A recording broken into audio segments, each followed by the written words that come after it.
우리 이 시간 옆에 분에게 이렇게 인사하도록 하겠습니다. 내가 교회입니다. 당신이 교회입니다. 우리가 교회입니다. 할렐루야. 네. 자, 오늘 본문의 말씀을 중심으로 우리 제목이 뭐죠? 광야를 아름답게 만드는 비결. 네, 이런 제목으로 말씀을 전하도록 하겠습니다. 우리 거제는 세계 조선업의 가장 중심에 있습니다. 근데 1980년대까지만 해도 스웨덴의 말메라는 도시가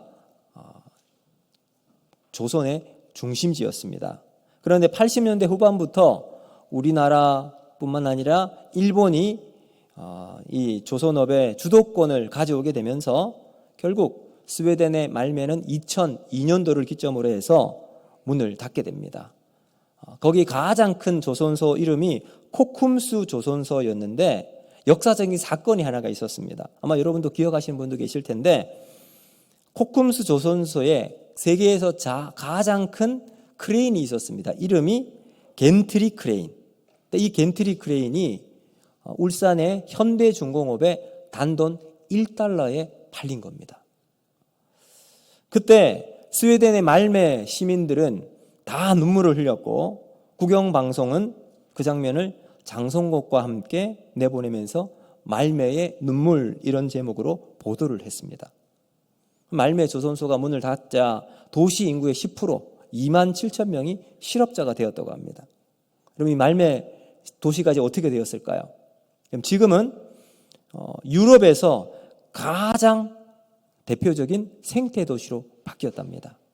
왜 그런가 봤더니 스웨덴 정부가 이제 조선소가 문을 닫고 난 다음 신재생 에너지 그리고 IT, 바이오와 같은 신산업 분야에 집중 투자했고 그래서 그로 말미암아 유럽을 선도하는 신재생 에너지 도시가 되었다고 합니다. 과감하게 옛것을 이제 포기하고 새로운 친환경 이 에코시티의 길을 택하면서 새로운 미래를 붙잡을 수가 있었던 겁니다. 이 어려움과 고난의 시기 이거를 극적인 변화의 대전환의 기회로 삼았던 거죠. 흔히 우리가 고난과 어려움을 당할 때 광야와 같다라는 표현을 참 많이 씁니다. 왜 그럴까요? 광야는 척박하기 때문에 그렇습니다. 아무것도 없고 부족한 것 투성이 광야이기 때문입니다. 우리 인생도 이 광야와 같은 어려운 상황을 만나게 될 때 아마도 우리는 이 광야의 시간을 덜어내고 마치 지우개로 지울 수만 했다면 지워버리고 싶은 시간일 수 있을 겁니다. 그래서 사실 우리가 기도하는 대부분의 기도의 내용들도 하나님 우리에게 있는 나에게 있는 이 광야가 좀 사라지도록 여기서 벗어날 수 있도록 하나님 은혜를 베풀어 주십시오. 이런 기도 제목이 대부분일 겁니다. 그런데 중요한 것은 뭘까요? 이 광야가 이제는 다 기도했던 내용이 해결이 되었어요. 한 응답을 주셨습니다. 그것으로 끝이 납니까? 아니에요. 그리고 난 다음에 또 다른 제목의 광야가 우리에게 펼쳐진 경우가 많이 있습니다. 하나를 넘어서면 또 다른 광야길을 우리가 걸어가는 것이 우리의 인생입니다. 그래서 저는 오늘 본문 말씀을 통해서 우리의 광야 인생을 아름답게 만드는 비율이 뭐가 있을까? 두 가지로 살펴보면서 하나님의 은혜를 나누고자 하는데 첫 번째는 바로 우리의 정체성에 대한 부분입니다. 우리 정체성, 광야 여정에 살아갈 때는 유목민으로 살아가는 것이 답이라는 겁니다. 그럼 인류 역사를 살펴보면 문명 크게 두 물줄기로 구분할 수가 있습니다. 첫 번째는 성을 쌓고 한 곳에 정착하는 농경 문화입니다. 두 번째는 항상 광야에 거주하면서 이동하는 유목 문화. 이게 두 문화로 대표될 수가 있습니다. 먼저 농경 문화는 여러분 농사를 짓기 위해서는 뭐가 필요합니까? 땅이 필요합니다. 그렇죠? 좋은 땅에 이제 경작을 해서 씨를 심습니다. 그래서 그 씨에서 이제 줄기가 나고 열매가 맺게 되죠. 그 맺어진 열매를 이제 잘 수확을 해서 창고에 넣어서 이제 살아갈 수 있게 됩니다. 그러면서 이제 사람들이 많이 모이게 되고 도시 문화가 형성이 됩니다. 그래서 농경사회의 가장 중요한 것은 바로 이 땅입니다. 땅, 공간이 중요합니다. 농경사회를 대표할 수 있는 문화가 바로 애굽이라고 보시면 돼요. 애굽은 고대 문명의 발상지일 뿐만 아니라 이 나일강, 전 세계에서 제일 긴 강인 나일강 주변에 사람들이 쫙 살아가고 있습니다. 나일강이 가져다 준 비옥한 토양에서 풍성한 먹거리가 이제 수확이 되고 그에 따라 다양한 문화가 그 주변에서 형성이 됩니다. 사람들이 번성하고 찬란하고 위대한 문화가 생성되었습니다. 자, 이런 도시 문화를 특징 있는 것이 바로 성을 쌓는 거예요. 자, 성을 쌓는다는 것은 무엇을 의미할까요? 먼저 우리, 내 것, 폐쇄성이 여기 성에 담겨 있습니다. 차별성을 두고 자기 것에 대한 소유욕을 더 크게 증진시킵니다. 그리고 내 것을 만든 것을 지키기 위해서 힘을 기르게 되겠죠. 자, 이것이 이 농경 문화의 특징이라고 보시면 됩니다. 자, 그러면 유목생활은 어떨까요? 유목생활은 항상 양떼를 그리고 소떼를 데리고 이동을 해야 하기 때문에 땅보다 중요한 것은 타이밍이에요. 시간입니다. 그래서 언제 이동하는가, 언제 출발하는가, 또 얼마나 머물러야 하는가, 이 타이밍이 이 유목생활에서 중요합니다.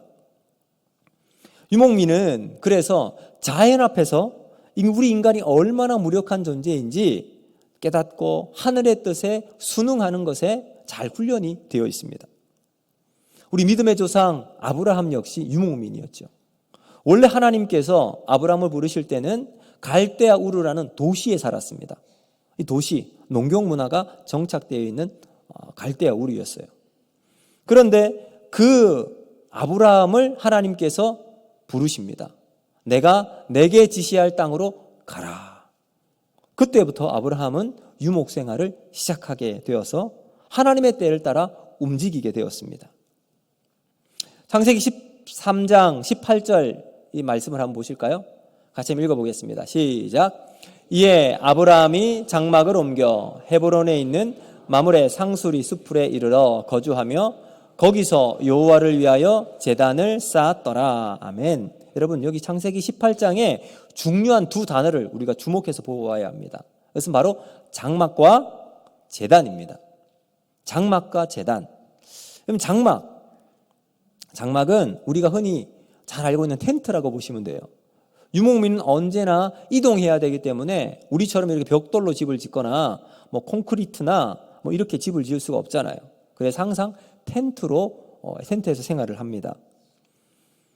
우리가 요즘 젊은 사람들은 캠핑 가는 걸 참 좋아하죠. 근데 아무리 캠핑이 좋아도 10년, 20년 동안 텐트에서 살라고 하면 아마 불편해서 못 살 겁니다. 왜냐하면 이 텐트는 일시적이기 때문에 그래요. 물론 낭만을 위해서 잠시 집을 떠나 지내면 이 텐트가 아주 유용할 수는 있겠지만 거기서 영원히 살아갈 수가 없을 겁니다. 왜요? 텐트는 영원한 집이 아니기 때문입니다. 시간이 되면 걷어서 다시 집으로 돌아갑니다. 아브라함은 유목민으로 어디를 가든지 장막을 쳤던 것처럼 여러분, 장막이 뜻하는 것이 무엇일까요? 우리가 이 땅에 살아갈 때 우리는 거주할 곳이 여기가 아님을 우리에게 이야기하고 있습니다. 수많은 장막을 치고 또 걷고 이동해서 또 다른 곳에 장막을 칩니다. 여기서 말하는 핵심 바로 일시적이라는 거예요. 여기는 내 집이 아니다. 영원히 구할 것은 다른 곳에 있음을 우리에게 보여주고 있습니다.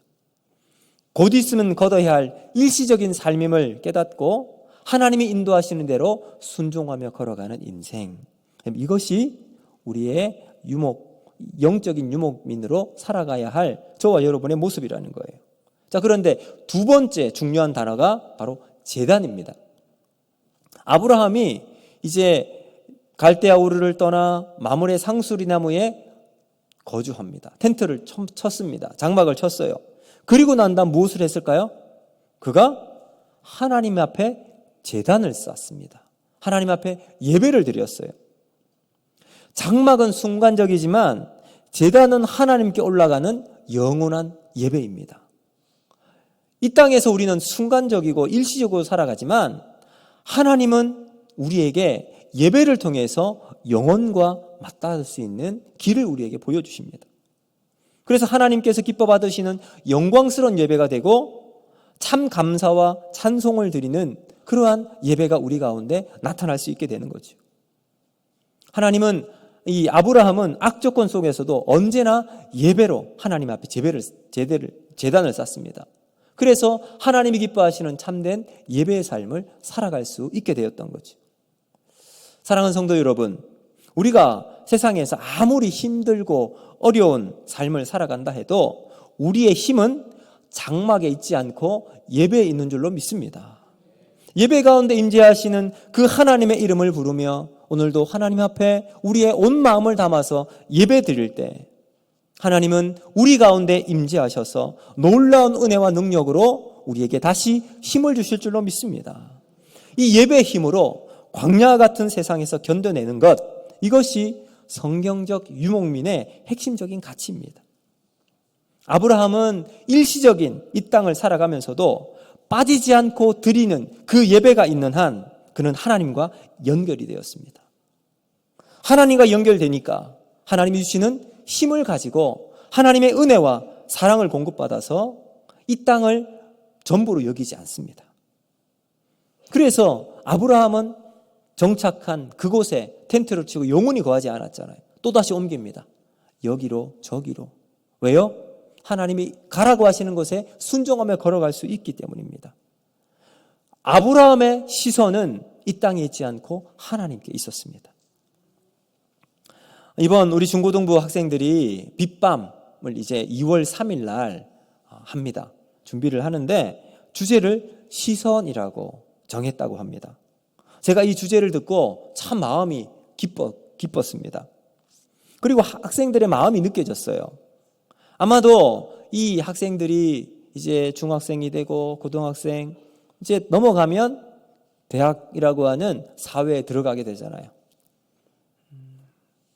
그러면서 조금 더 어른이 되기 전에 학생 때에 하나님께 믿음의 시선을 맞추는 훈련을 하고 싶다는, 그래서 하나님의 시선으로 세상을 바라보고 하나님의 마음으로 그 길을 걸어가고 싶다는 이 학생들의 마음이 느껴져서 참 제가 너무나도 흐뭇했습니다.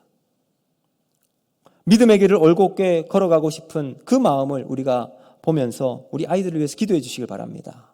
그래서 이번 우리 중고등부 학생들이 빛밤의 주제를 히브리서 11장 2절의 말씀을 가지고 합니다. 보실까요? 우리 같이 한번 읽어보겠습니다. 히브리서 11장 2절 시작. 믿음의 주요 온전케 하시는 이인 예수를 바라보자. 그는 그 앞에 있는 기쁨을 위하여 십자가를 참으사 부끄러움을 개의치 아니하시더니 하나님 보좌 우편에 앉으셨느니라. 아멘. 우리가 흔들리는 세상을 살아갑니다. 그러나 우리의 믿음의 시선을 하나님께 고정하고 세상 속에서 장막을 치는 인생이라 할지라도 예배를 통해서 하나님 앞에 우리의 마음을 고정하는 이 믿음을 통해서 하나님이 기뻐하시는 아름다운 삶을 우리 모두가 살아가서 광야와 같은 세상 속에서 하나님과 동행하는 저와 여러분이 되기를 주님 이름으로 축복합니다. 두 번째, 우리가 광야와 같은 세상에 어떻게 우리가 참 하나님 앞에서 복된 삶을 살아갈 수 있는가? 방향성이에요. 광야 여정에서는 말씀의 나침반으로 길을 만들어야 한다라는 겁니다. 여러분, 저는 광야를 그렇게 많이 가본 적은 없지만 광야를 가보면 길이 없는 것처럼 보여요. 왜냐하면 여기를 봐도 황량하고 저기를 봐도 척박한 곳이 사방에 널려 있습니다. 그런데 광야에서 생활하는 유목민들은 그런 광야에서도 길을 찾을 수 있는 능력을 가지고 있습니다. 마치 그들 가운데는 그들의 DNA 속에 광야의 지도가 쫙 펼쳐져 있는 것처럼 여기저기 잘도 찾아서 그들이 가야 할 목적지를 가게 된다는 거죠. 그 광야의 길은 우리 눈에는 보이지 않지만 그들에게는 여기를 가면 들판이고 여기를 가면 오아시스가 있고 이런 것들이 그들 가운데 다 알 수 있습니다. 왜 그럴까요? 그들의 조상들이 그 광야를 수없이 와서 발자국으로 남긴 지도가 그들 속에 있기 때문입니다. 그들의 할아버지가 아버지에게, 그 아버지가 아들에게, 그 아들이 그들의 후손들에게 전수하는 광야의 지도가 그들 가운데 있기 때문이죠. 처음부터 그 길이 만들어졌을까요? 아닙니다. 어느 누구도 가보지 않은 그 광야, 첫 발을 떼고 발자국마다 한 사람이 가고 또 다른 사람이 함께 걸어가면서 길이 아닌 것이 길이 되기 시작합니다. 그리고 그곳에서 함께 생활하면서 그들의 삶에 발자취를 남길 수가 있었던 거죠. 그럼 오늘 말씀 속에도 우리의 광야 여정, 어느 길을 가야 할지, 어느 방향으로 가야 할지 모르는 우리의 인생길에 기가 막힌 인생의 방향을 찾을 수 있는 비결을 우리에게 알려줍니다. 우리 2절 말씀을 같이 한번 보겠습니다. 2절 시작.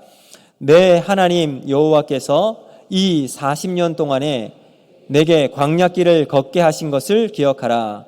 이는 너를 낮추시며 너를 시험하사 내 마음이 어떠한지 그 명령을 지키는지 지키지 않는지 알려 하심이라. 아멘. 여러분, 이스라엘 백성들이 광야 몇 년을 헤매었죠? 40년입니다. 40년 광야를 다녔는데, 여러분, 광야 학교라고 본다면 이 40년의 시간은 길 찾는 훈련이에요. 목적지인 가나안의 길을 찾아 나가는 시간인데, 여러분, 40년 학교, 대학교 4년입니다. 대학원 3년, 박사과정 한 6년, 7년.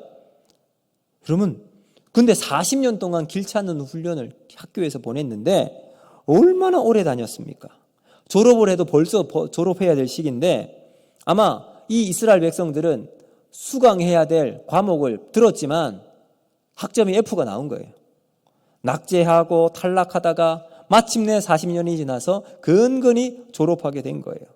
근데 졸업을 받을 수 있는 핵심적인 과제가 뭐냐? 바로 순종이라는 과목이었습니다. 광야를 지도하고 인도하는 모세를 대표하는 하나님, 하나님의 말씀에 순종하며 그 길을 걸어가는 순종의 훈련을 받아야 했습니다. 여러분, 이스라엘 백성을 인도하신 참된 지도자, 인도자가 누구십니까? 하나님이십니다. 그 하나님의 말씀에 순종하고 믿음의 한 걸음걸음을 걸어가야 했는데 이 이스라엘 백성들이 그 길을 걸어가지 못했던 겁니다. 그래서 하나님 말씀에 순종하느냐 순종하지 않느냐가 그들의 승패를 좌우하게 되었습니다. 길을 찾는 비결, 핵심은 하나님 명령에 있습니다. 그리고 3절을 같이 한번 보겠습니다. 3절 같이 읽습니다. 시작. 너를 낮추시며 너를 줄이게 하시며 또 너도 알지 못하며 내 조상들도 알지 못하던 만나를 내게 먹이신 것은 사람이 떡으로만 사는 것이 아니요 여호와의 입에서 나오는 모든 말씀으로 사는 줄을 내가 알게 하려 하심이니라. 아멘. 자, 여러분, 여기 보니까 이 순종의 필수 덕목이 두 가지로 나뉘게 있습니다. 뭐냐? 말씀의 양식이냐 세상의 떡이냐, 두 가지 중에 하나를 선택해야 되는 거예요. 말씀의 양식, 세상의 떡, 두 가지 중에 한 가지만 선택해야 됩니다. 두 가지 모두를 선택할 방법은 없습니다. 근데 한 가지를 선택하면 다른 한쪽은 포기해야 됩니다. 이 길을 걸어가면 저 길은 갈 수가 없게 되는 거예요. 순종은 이와 같습니다. 광야에서 가장 지혜로운 사람은 인도자를 잘 따라가는 데 있습니다. 여러분, 여행을 갈 때도 가이드와 함께 여행을 떠나는 길은 가이드 옆에 잘 붙어가는 사람이 그곳에서 많은 여행 정보도 얻고 유익한 여행이 될 수가 있을 겁니다. 특히 광야와 같은 길을 걸어갈 때 얼마나 다양한 변수가 많습니까? 돌발적인 상황이 언제 어떻게 터질지 모르죠. 그때 더더욱 가이드 옆에서 붙어가면 안전하고 행복한 여행이 될 수 있을 겁니다. 여러분, 우리의 인생의 광야 여정을 걸어갈 때 하나님께서 우리의 진정한 영적인 가이드가 되어주십니다. 그 길을 우리가 우리 인생이 아니라 하나님께 맡겨서 주님이 인도하시는 길로 믿음의 순종을 걸어나가는 저와 여러분이 되기를 주님의 이름으로 축복합니다. 여러분, 그 하나님과 바짝 곁에 붙어서 가는 방법이 뭐냐? 가장 확실한 방법이 바로 말씀이에요. 하나님 말씀입니다. 하나님은 성경을 통해서 우리에게 말씀해 주십니다. 성경을 통해서 길을 열어주시고 성경을 통해서 우리 인생의 문제를 해결할 열쇠를 주십니다. 그래서 시편 119편 105절에 이렇게 말씀합니다. 같이 한번 읽어보겠습니다. 시작. 주의 말씀은 내 발의 등이요 내 길의 빛이니이다. 아멘. 여러분 믿으십니까? 그래서 우리가 하나님 말씀은 내 앞에 탁 모시고 가야 되는 거예요. 인생의 어두움, 캄캄한 터널을 지날 때에 말씀의 빛이 우리를 인도할 때 그 빛을 따라 그 길을 걸어가는 거죠. 광야와 같은 우리의 인생길을 말씀으로 길을 열어나가는 저와 여러분이 되기를 바랍니다. 우리 하나님께서 친히 우리를 인도해 주실 줄로 믿습니다. 그러므로 광야에서는 하나님을 의지하는 법을 배울 수가 있습니다. 시편 34편 18절 말씀은 이렇게 말합니다. 여호와는 마음이 상한 자를 가까이 하시고. 우리가 가장 뜨겁게 간절히 하나님 만날 때가 언제일까요? 아마도 내 삶이 가장 행복하고 인생의 가장 꼭대기 정점에 서 있을 때가 아니라 가장 힘든 순간, 내 삶이 정말 어렵고 마음은 무너지고 세상에 홀로 버려진 것처럼 느껴질 때, 정말 극심한 고통 중에서 신음소리조차 내기 힘든 그 외로움의 순간, 그 순간 하나님께서 우리에게 믿음을 주셔서 하나님을 바라볼 수 있게 만들어주십니다. 하나님께서 우리를 붙잡고 계시다는 이 믿음의 확신이 두려움을 이기게 하고 더욱 하나님 앞에 기도의 자리로 이끌 수 있게 만듭니다. 여러분, 광야는 힘듭니다. 고통스럽습니다. 아픕니다. 하지만 그 광야의 아픔이 우리를 깨어있게 만듭니다. 그래서 더욱 하나님을 의지하도록 우리의 영성을 더욱 순결하고 고결하게 빚어나가게 만드십니다. 사랑하는 성도 여러분, 광야에서는 먹을 것도 없습니다. 그런데 하나님께서 이스라엘 백성들이 그 광야를 건널 때 전 우주적으로 한 번도 경험해보지 못한 희한한 방법으로 먹이셨죠. 바로 만나였습니다. 애굽에서 급하게 이제 탈출을 해서 광야를 지나는데, 물론 먹을 거 조금 준비를 했겠죠. 그렇지만 며칠분이겠어요. 기껏해야 일주일. 시간이 지나니 다 동이 나서 이제는 먹을 것이 없습니다. 백성들의 불평은 하늘을 찌르고 원망은 모세를 향해 불같이 일어났습니다.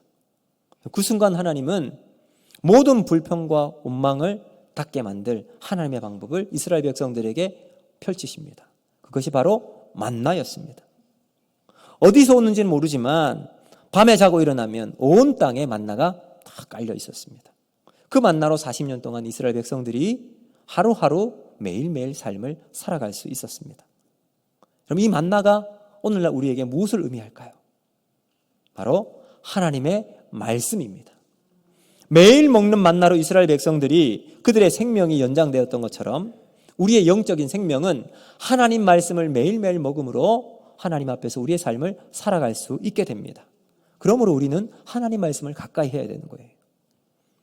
히브리어로 이 광야를 미드바르라고 말해요. 미드바르의 어원은 다바르, 말하다라는 것에서 나왔다고 합니다. 그러니까 여러분, 사실 광야와 말하다는 연관성이 없는 것 같은데 40년 광야를 지낸 이스라엘 백성들의 모습에 대입을 해보면 연결이 되는 거예요. 왜 그럴까요? 하나님의 말씀이 광야에 살아가고 있는 이스라엘 백성들에게 내리게 될 때 그들이 살아갈 수 있었기 때문이에요. 여호와 하나님께서 모세에게 광야에게 말씀하실 때부터 이스라엘 공동체가 형성이 되었습니다. 그리고 그들이 광야에서 하나님 말씀을 듣고 말씀대로 순종할 때 믿음의 삶이 그들 가운데 나타나게 되었습니다. 그 말씀이 광야의 길이 되고 하나님의 인도하심을 받게 되었다는 거죠. 사랑하는 성도 여러분, 우리 인생도 분명한 길을 찾아 떠나야 합니다. 광야와 같은 인생, 우리는 어떤 길을 걸어가기를 원하십니까? 오늘 우리는 말씀의 길을 따라, 말씀의 인도하심을 따라 살아갈 때 우리의 영원한 생명이 주어지게 될 줄로 믿습니다. 거기에 생명이 맺히게 되고 열매가 열리게 될 줄로 믿습니다. 우리 주님 예수님만이 길이요 진리요 생명이십니다. 여러분, 예수님과 함께 우리의 인생을 맡기고 그 길을 걸어나가는 저와 여러분이 되기를 주님의 이름으로 축복합니다. 어느 무더운 여름날 한 아버지와 아들, 이 두 사람이 여행을 하고 있었습니다. 아들이 너무나도 목이 마르고 더워서 이제 목표로 했던 도시를 언제 도착하는지 궁금해서 아버지에게 물어봅니다. 아버지 언제 도착합니까? 조금만 기다려봐라. 근데 표적지도 없고 목적지, 인적도 없는 곳이라 아버지는 지도와 나침반을 가지고 그 길을 또박또박 걸어갔습니다. 근데 아들은 불안해지는 거예요. 한참을 지났는데 목적지는 보이지 않아서 불만을 터뜨리기 시작합니다. 아버지, 이러다가 목적지 언제 도착하는지 알 수가 없을 것 같아요. 그래도 아버지는 지도와 나침반만 뚫어지게 보고 있었습니다. 그래서 아들이 성난 목소리로 아버지에게 다시 한번 말합니다. 아버지, 제발 좀 빨리 걸으세요. 이러다가 언제 도착하겠습니까? 그러자 아버지는 오던 길을 반대쪽을 가리키며 말을 합니다. 아들아, 우리가 다른 방향으로 온 것 같구나. 그리고는 방향을 돌려서 몇 시간을 걷다 보니 마침내 목적지에 도착하게 되었습니다. 그리고 잠시 앉아 휴식을 취하던 중에 아버지가 평소 자신의 소중히 여기던 나침반을 아들에게 주면서 이렇게 말문을 열었습니다. 얘야, 인생에 있어서 얼마나 빨리 가느냐가 중요한 것은 아니란다. 삶에 있어 더 중요한 것은 방향이란 사실을 기억하기를 바란다. 그리고 이 나침반이 너의 그런 삶을 살아가는데 많은 도움이 되었으면 좋겠구나라고 이야기를 했다고 합니다. 여러분, 우리의 인생은 속도가 아닌 방향입니다. 우리의 인생의 방향, 하나님 말씀 따라 순종하며 걸어갈 때 확실할 줄로 믿습니다. 그래서 우리가 다시 말씀 앞에 우리가 우리의 인생을 걸어 승부를 거는 저와 여러분이 되기를 주님의 이름으로 축복합니다. 이제 말씀을 맺도록 하겠습니다. 제가 참 좋아하는 찬양이 있어요. 그런데 이 찬양 부르기가 좀 힘듭니다. 원래 이제 영어 제목은 웨이메이커라는 찬양인데요. 한국어로 번역되어 있는 제목은 길 만드시는 주입니다. 이제 가사를 제가 이렇게 적었는데요. 이렇게 되어 있습니다. 주 여기 함께 하시네. 광야를 걸어가는 우리 인생길에 주님이 함께 하십니다. 그래서 주님을 경배하고 경배합니다. 주 여기 역사하시네. 주 경배해, 주 경배해. 새 길을 만드시는 주, 큰 기적을 행하시는 분, 그는 우리 하나님. 약속을 지키시는 분, 어둠 속을 밝히시는 분, 그는 우리 하나님. 주 우리 마음 만지네. 주 경배해, 주 경배해. 주 우리 치유하시네. 주 경배해, 주 경배해. 주 우리 새롭게 하네. 주 경배해, 주 경배해. 주 우리 회복시키네. 주 경배해, 주 경배해. 새 길을 만드시는 주, 큰 기적을 행하시는 분, 그는 우리 하나님. 약속을 지키시는 분, 어둠 속을 밝히시는 분, 그는 우리 하나님, 그는 우리 하나님. 아멘. 여러분, 우리의 인생 광야길을 걸어갈 때 길을 찾지 못하여 헤매고 계십니까? 우리 하나님께서 그 길을 만들어 주실 줄로 믿습니다. 오늘 하나님께서 우리와 동행하셔서 주님이 인도하시는 그 믿음의 길, 우리가 말씀을 통해서 걸어나가는 저와 여러분이 되기를 주님의 이름으로 축복합니다. 저는 오늘 두 가지로 여러분과 함께 말씀을 나누었습니다. 첫 번째는 정체성이에요. 우리의 정체성, 영적 유목민으로 살아갑니다. 여러분, 두 가지 단어 기억하시죠? 장막과 제단. 장막에 초점을 두는 인생이 아니라 제단에 초점을 두고 살아갈 수 있기를 바랍니다. 두 번째는 방향성이에요. 방향성. 여러분, 우리의 인생의 방향을 내가 잡지 않고 하나님께 주시는 말씀으로 우리의 삶의 방향을 걸어나가서 주님께서 인도하시는 아름다운 믿음의 여정으로 우리의 광야길을 주님과 함께 동행하는 복된 삶이 되기를 주님의 이름으로 축복합니다. 여러분, 말씀을 기억하면서 이 시간 우리 찬양을 하면서 같이 기도했으면 좋겠는데요.